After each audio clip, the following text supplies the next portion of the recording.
esperanza en Cristo está. Gloria, gloria, la gloria. Dios te bendiga y bienvenido a Logos Devocionales, Tiempo con Dios. Antes de comenzar, hoy tenemos nuevamente nuestra sección Preguntas y Respuestas. En la caja de comentarios el día de ayer nos dejaron la siguiente pregunta.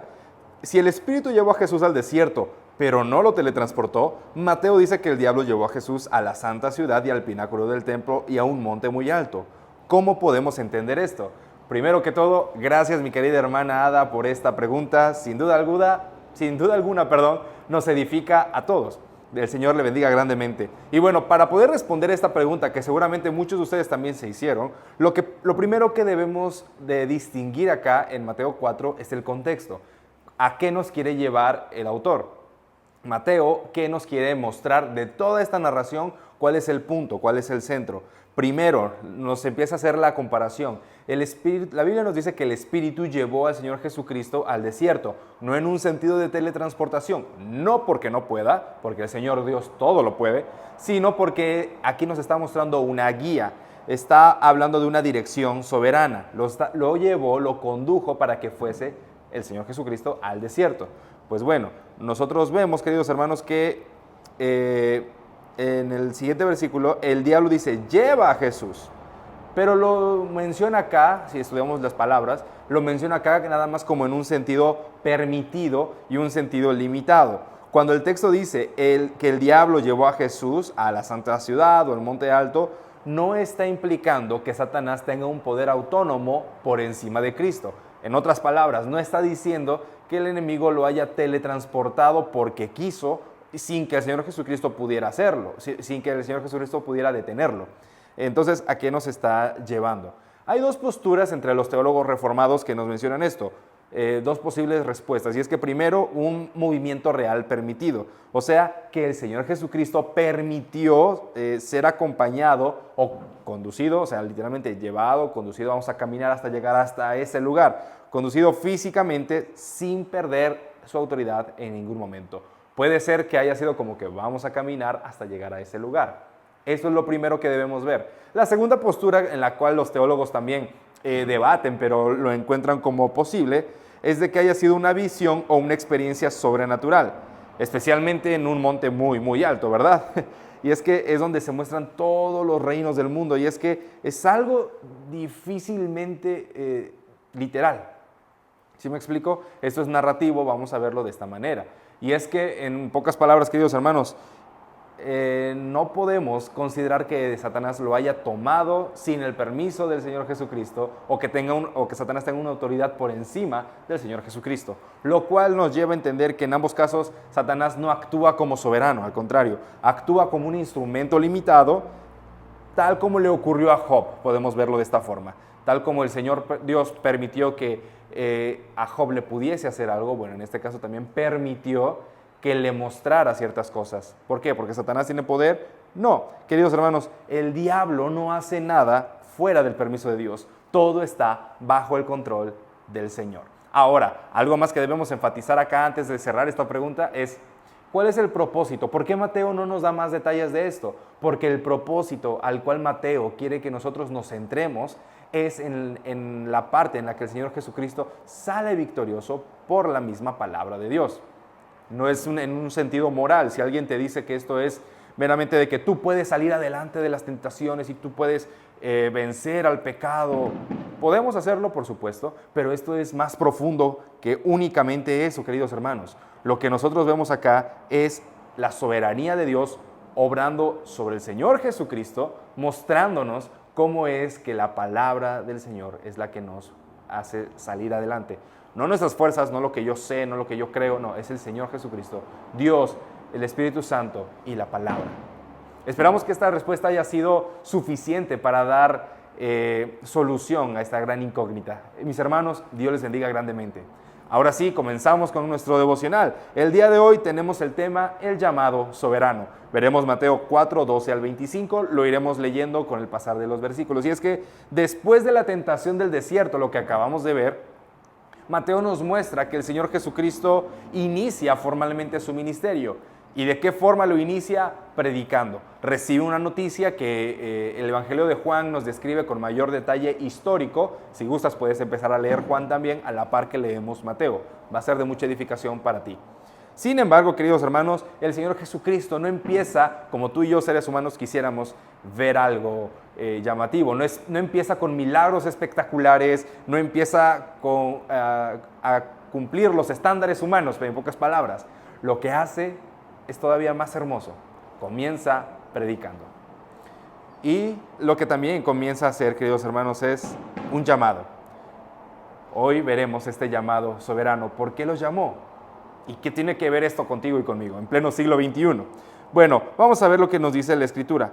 Los primeros versículos nos dice, para ser específicos en el versículo 12, cuando Jesús oyó que Juan estaba preso, volvió a Galilea y dejando a Nazaret, vino y habitó en Capernaum, ciudad marítima, en la región de Zabulón y de Neftalí, para que se cumpliese lo dicho por el profeta Isaías cuando dijo, de tierra de Zabulón y tierra de Neftalí, caminen el mar al otro lado del Jordán, Galilea de los gentiles. El pueblo asentado en tinieblas vio gran luz y los asentados en región de zona de muerte, luz resplandeció.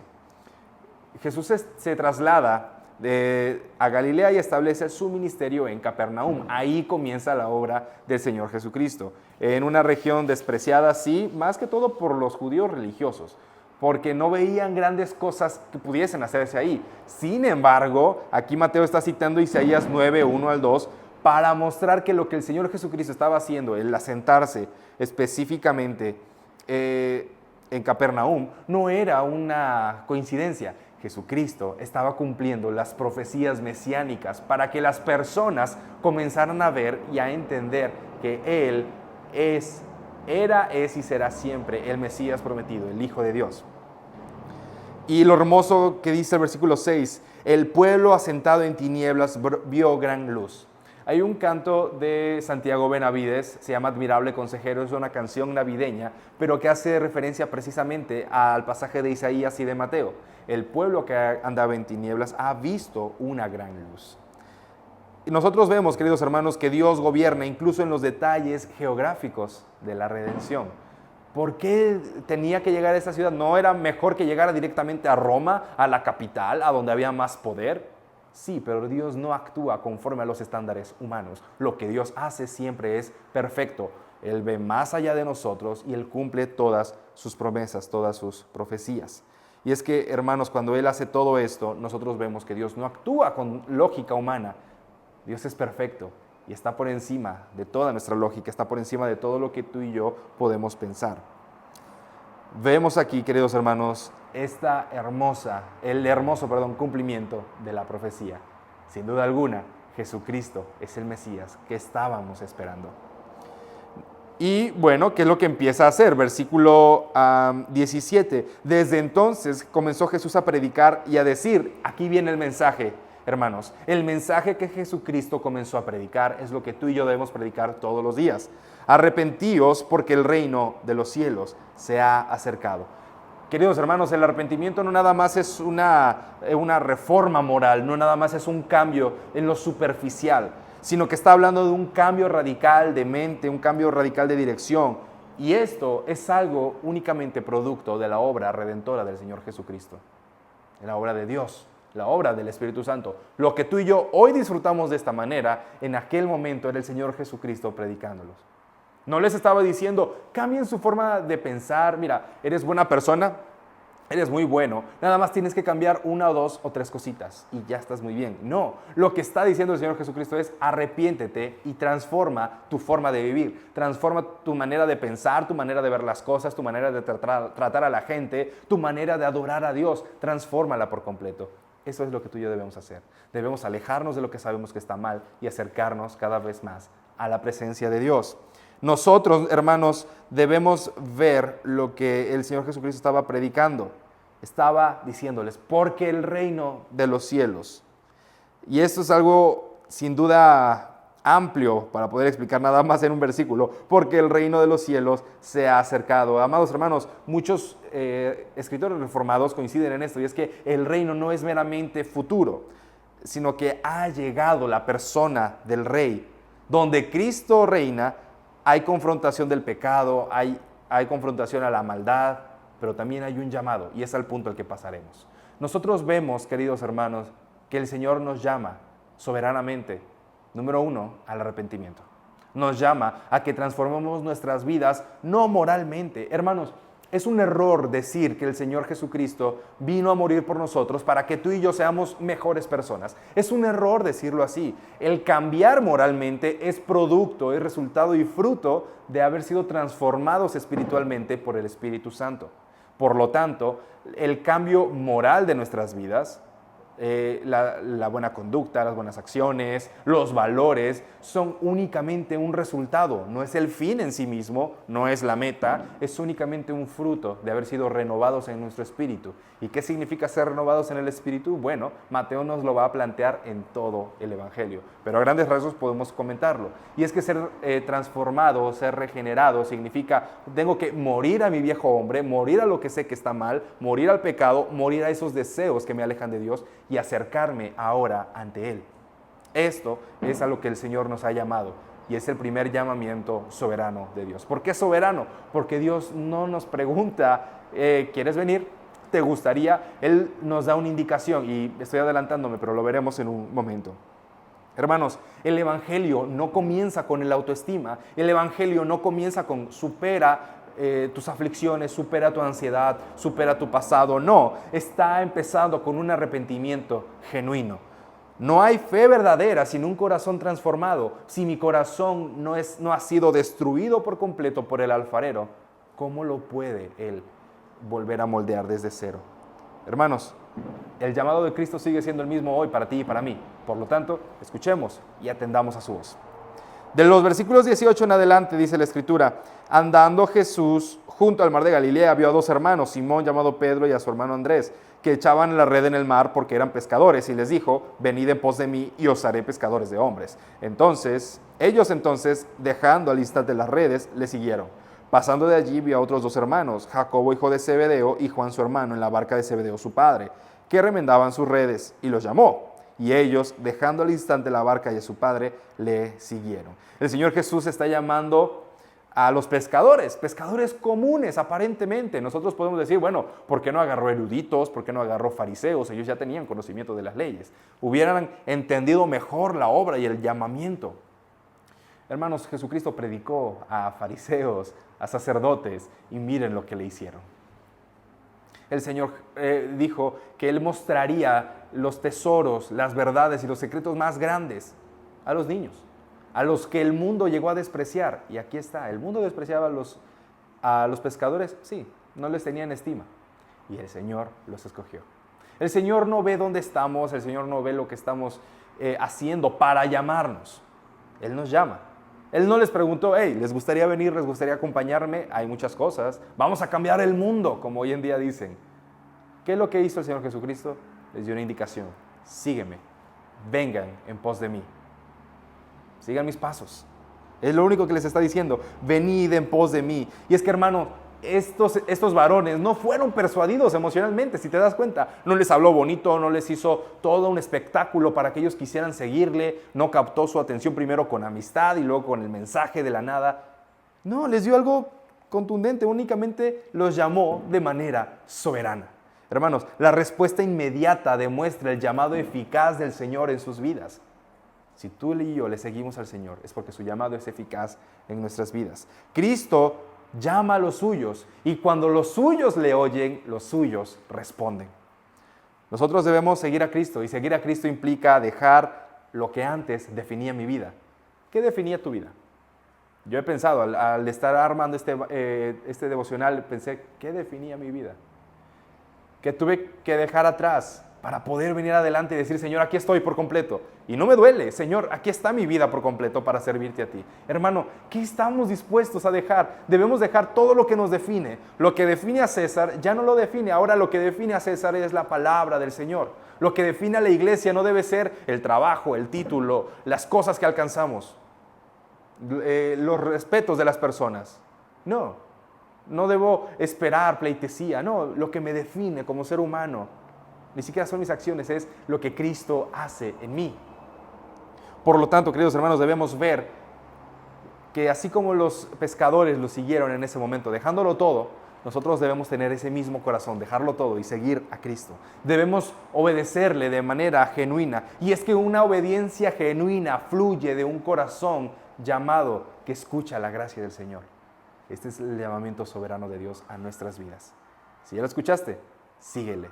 Y no esperes a escuchar una voz audible, porque la Biblia pues, nos enseña que Dios nos habla hoy en día únicamente por la Biblia, por la palabra de Dios, por la predicación que alguien esté dando de la Biblia, ¿ok? No esperes una voz audible. Si quieres escuchar la voz de Dios, lee la Biblia. Si quieres escuchar la voz audible de Dios, lee la Biblia en voz alta. Por lo tanto, nosotros debemos apegarnos a los principios bíblicos. Cristo no llama a los capaces, Él capacita a los llamados. Por lo tanto, ¿somos llamados? Déjame darte la noticia. Si tu corazón anhela conocer más de Dios, amarlo a Él, eres un llamado por Dios. Finalmente, nuestros últimos versículos, queridos hermanos. Y recorrió Jesús toda Galilea enseñando en las sinagogas de ellos y predicando el evangelio del reino y sanando toda enfermedad y toda dolencia en el pueblo. Y se difundió su fama por toda Siria y le trajeron todos los que tenían dolencias, los afligidos por diversas enfermedades y tormentos, los endemoniados, lunáticos y paralíticos, y los sanó. Y le siguió mucha gente de Galilea, de Decápolis, de Jerusalén, de Judea y del otro lado del Jordán. Queridos hermanos, la autoridad del Señor Jesucristo se hizo manifiesta y no necesitó hacer circo, maroma y teatro. Lo único que hizo fue predicar y las personas le empezaron a seguir. Hermano, que eres pastor, maestro, no necesitas técnicas psicológicas para atraer a las personas. Ni siquiera tu meta no debe ser esta congregación debe estar llena. No, debe ser la congregación va a estar llena del mensaje de Dios. Porque la fe viene por el oír y el oír viene por la palabra de Dios, no por lo que podemos hacer para atraer a las personas. El llamamiento no es emocional, el llamamiento no es por nuestros sentidos, ¿ok? El llamamiento es una convicción que el Señor siembra en nuestro corazón. Las multitudes empezaron a seguirlo, sí, pero ¿qué crees? A partir de mañana veremos que a pesar de que las multitudes seguían al Señor Jesucristo, no todos iban buscando lo mismo. El Señor nos muestra que Él tenía autoridad total sobre todo. ¿Por qué? Porque les enseñaba la verdad, las enseñanzas. Él salvaba, hizo sanidades, atendió el cuerpo, el mundo espiritual, atendió todo. No hay nada que esté por encima de Él. Este es el reino del Señor. El reino de los cielos se ha acercado. El reino de los cielos ya vive en nosotros. Amados hermanos, nosotros vemos aquí en Mateo al Rey prometido empezando su obra, su ministerio, y lo hace predicando, llamando a las personas, sí, llamándonos a nosotros, sí, pero también tenemos un llamado, predica únicamente la palabra, no busques más, no necesitamos más. A esta doctrina se le llama la suficiencia de las Escrituras, no necesitamos otra cosa que no sea la palabra de nuestro Dios.